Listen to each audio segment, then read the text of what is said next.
Hey friends, this is Michael Bohm with Youth Apologetics Training. Today we're going to keep going on this series about Seventh-day Adventists and what they believe. We're actually going to start getting into the history of this movement and how it got started. This is really important. It's interesting content, but it's really important in understanding where they're coming from when you communicate with these groups. Also, there's some other groups who have spun off some of the characters we're going to talk about today, or at least one of the characters. And so that's going to be interesting as well. Now, I'm still recording this on September 13th of 2013, and now it is 12:40. The sun has come out, but the floods are still raging. We do have more rain on the way, unfortunately. Over the next few days, we're supposed to get more rain, so who knows how this is all going to pan out. But anyway, friends, let's just go ahead and jump right in here and start talking about this movement. It started with a guy back in the 1800s known as William Miller. Now, William Miller, he started out as a deist.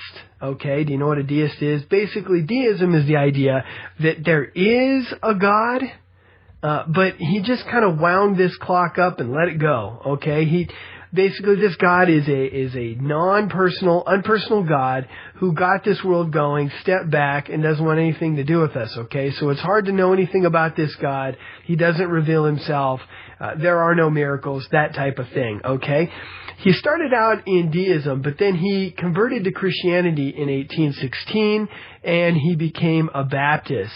He started studying, basically, if you could say it this way, apologetics on how to reach those who were caught up in deism, okay, deists. He wanted to find ways where he could reach these deists. Also, along those lines, he also became very involved in the second coming, talking about end times and when Christ would return. Now, this is important because he came up with a theory about when Christ would return that had a very large impact on Seventh-day Adventist teachings, okay? William Miller did not start the Seventh-day Adventists. He just had some ideas that Ellen G. White picked up and ended up in their theology later on, okay? But William Miller, reading Daniel 8, chapter 8, verse 14, came up with a theory that Jesus would return somewhere around 1843 to 1844. Now, he came up with it this way. Let me read Daniel 8:14 really quick. And actually, I'm going to start on verse 13, just to give you a little bit of context. Then I heard one saint speaking, and another saint said unto that certain saint which spake, How long shall be the vision concerning the daily sacrifice and the transgression of desolation, to give both the sanctuary and the host to be trodden under foot? And he said unto me, Unto 2,300 days, then shall the sanctuary be cleansed. All right. So William Miller came up with this theory that basically Jesus was going to return in 2,300 years from the rebuilding of the sanctuary, from the time that Jerusalem was rebuilt. Okay, so this decree was issued to rebuild Jerusalem in 457 BC. All right, you following me so far? And you count 2,300 years into the future, and you land somewhere around 1843 to 1844.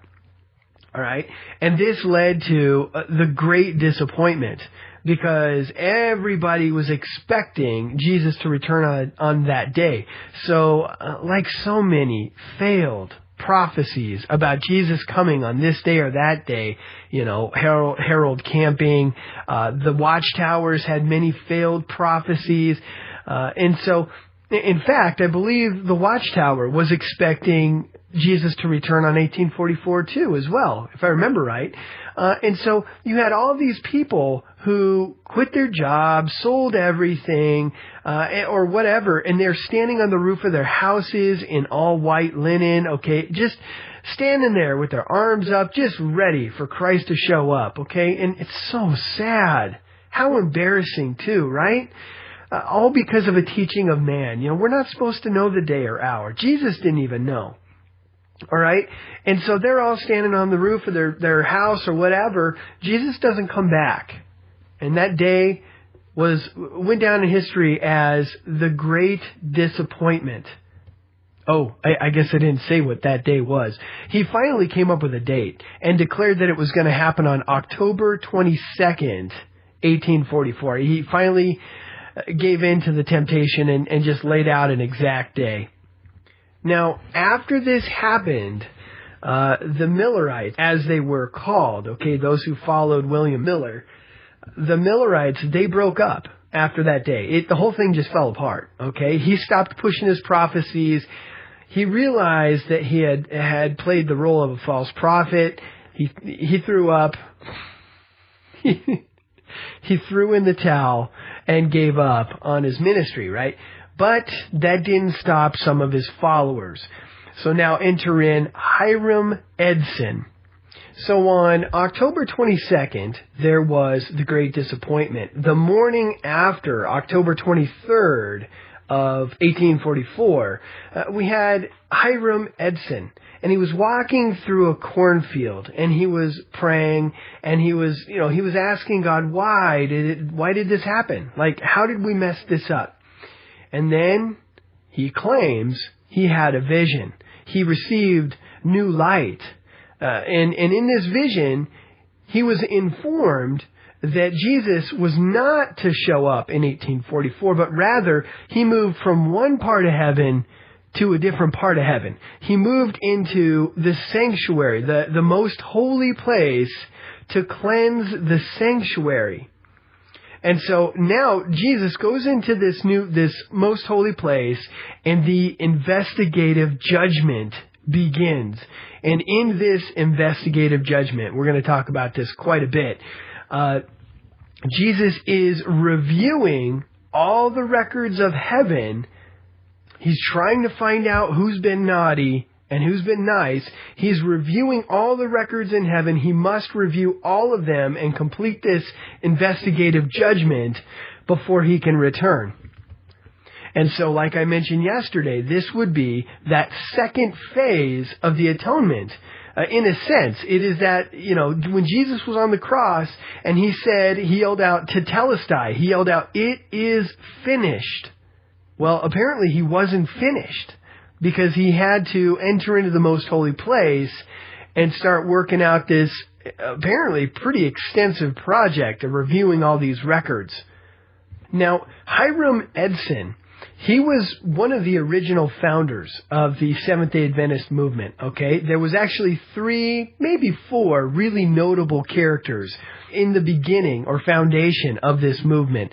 William Miller, he just came up with this idea that Jesus was going to return in 1844, and then he stopped his career as a false prophet.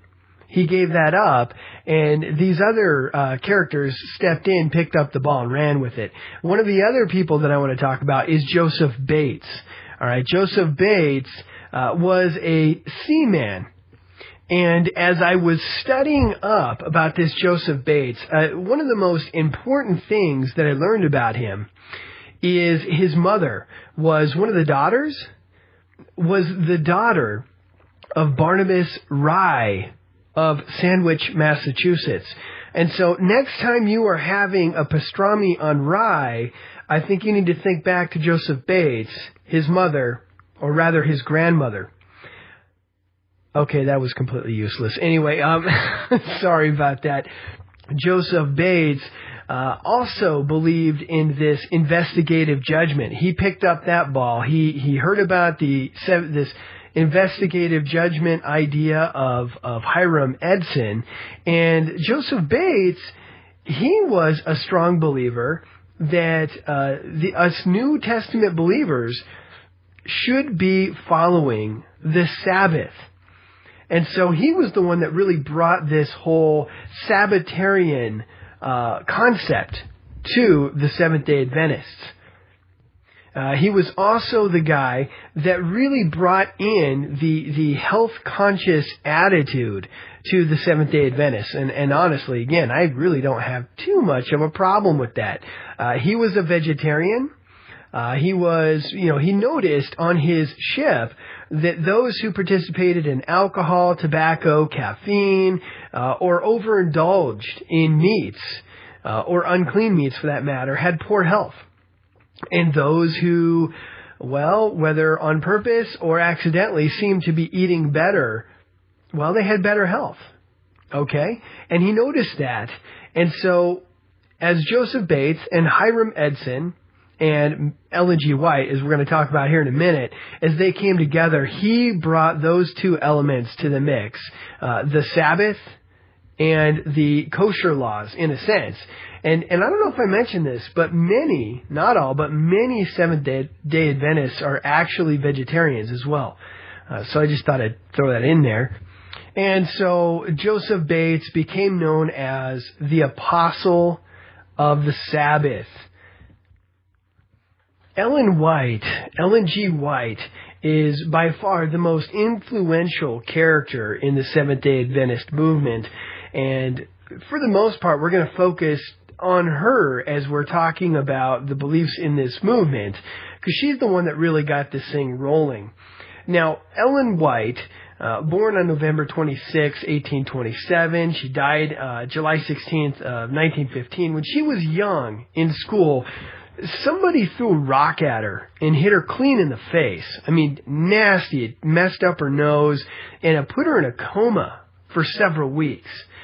Now, the reason why I bring this up is it's quite possible that some of her visions or all of her visions had something to do with this because, as later physicians note, many different physicians diagnosed her with brain injuries later on in life. And so there is possibly that playing a role in her life. But Ellen G. White had many different visions. And we're going to talk about some of them. Some of them even include prophecies. Now, when she would have these visions, there is a J.N. Lowborough, I have no idea if I'm saying that name right, and her husband, James White, they listed some things that kind of describe what these visions looked like when she was having them, like how she behaved. And I want to read these to you because they're a little fascinating. What do you guys think? One of the things they wrote down, one, in passing into vision, she gives 3 enrapturing shouts of glory, which echo and re-echo the second and especially the third, fainter but more thrilling than the first, the voice resembling that of one quite a distance from you and just going out of hearing. Second, for a few seconds, she would swoon, having no strength. This is kind of creepy. Then she would be instantly filled with superhuman strength, sometimes rising to her feet and walking about the room. She frequently moved hands, arms, and head in gestures that were free and graceful, but to whatever position she moved a hand or arm, it could not be hindered nor controlled by even the strongest person. In 1845, she held her parents' 18.5-pound family Bible in her outstretched left hand for half an hour. She weighed 80 pounds at the time. Now, that is a little interesting. Now, all right. Hear where I'm coming from, friends. She uttered some prophecies in these visions, and these prophecies turned out to be false prophecies, all right? So we can tell right now that these visions were not from the Lord. And to all of my Seventh-day Adventist listeners out there, hey, I love you guys. I don't mean you any harm. I just want you to know the truth. She's uttered many false prophecies, and most Seventh-day Adventists are not aware of that. We're going to discuss those in this series. Now, we know from various characters in the Bible who were overcome with demons that they also had superhuman strength, and it was very difficult to control them. There's the instance where the demon-possessed individual came upon the 7 sons of skivvies, the ones that ran out the door in their skivvies. No, sorry. The 7 sons of Sceva, they were overpowered and beat up pretty bad by somebody demon-possessed. We also have the guy who was in chains running around in the graveyard that Jesus delivered. Now, friends, there are many accounts nowadays of people who have some kind of demonic possession upon them and also have superhuman strength. I'm not going to stand behind any of those accounts because honestly, I wasn't there, and some of them are probably bogus. I don't know, okay? But I wasn't there. I will trust what the Bible says, and so we can say that there are times when something comes upon a person and they have superhuman strength. So anyway, number 3, listen to this. She did not breathe during the entire period of a vision that ranged from 15 minutes to 3 hours. Yet her pulse beat regularly, and her countenance remained pleasant as in the natural state. That is bizarre. I mean, if what they're saying is true, and really we don't know, again, we weren't there, there was no cameras, but not breathing for 15 minutes to 3 hours? Wow. Okay, number 4, her eyes were always open without blinking. Her head was raised, looking upward with a pleasant expression, as if staring intently at some distant object. Several physicians at different times conducted tests to check her lack of breathing and other physical phenomenon. So she's not breathing and she's not blinking. 5, she was utterly unconscious of everything transpiring around her and viewed herself as removing from this world and in the presence of heavenly beings. 6, when she came out of a vision, all seemed total darkness, whether in the daytime or well-lighted room at night. She would exclaim with a long-drawn sigh as she took her first natural breath, "Dark." I'm sorry, I probably did a horrible impression of her. She was then limp and strengthless. Again, that was from her husband, James White. That's what he said she would do during these visions. So I'm going to stop right there. I went a little bit long, not too much long, but anyway, friends, if you like these podcasts, you like the Youth Apologetics Training Podcast, I urge you to subscribe to my Youth Apologetics Training feed. I know many of you out there are listening from the Apologetics feed. Come out and subscribe to the Youth Apologetics Training feed. That way you're going to get all of my podcasts. Some of them do not have apologetics in the title structure. Okay, so this will get you all of my podcasts, and it'll help me get my message out to more people. The more people that subscribe, the better ranking I receive within iTunes and these other podcast directory type services. And, well, it just helps get the message out. So, yeah, also, if you guys like to chat, you can catch me on Google+, Facebook, Twitter, and now the newer website, myworldviewpage.com. That one is put up by Brandon House, who also has an amazing podcast that is indispensable. If you're not listening to that, you need to check out Brandon House and Worldview Weekend, as well as another podcast that comes from his website as well, Chris Pinto, Noise of Thunder. 2 indispensable podcasts. But anyway, Brandon House put together a website just like Facebook, but it is just for conservative Christians. It is growing by leaps and bounds every day. Many people are joining up. It's a pretty good site. They're doing a great job. It's a little early and it does have some glitches, but by the time you listen to this podcast, they've probably ironed out most of those glitches. Check it out. Anyway, I love you guys, and I'll see you tomorrow.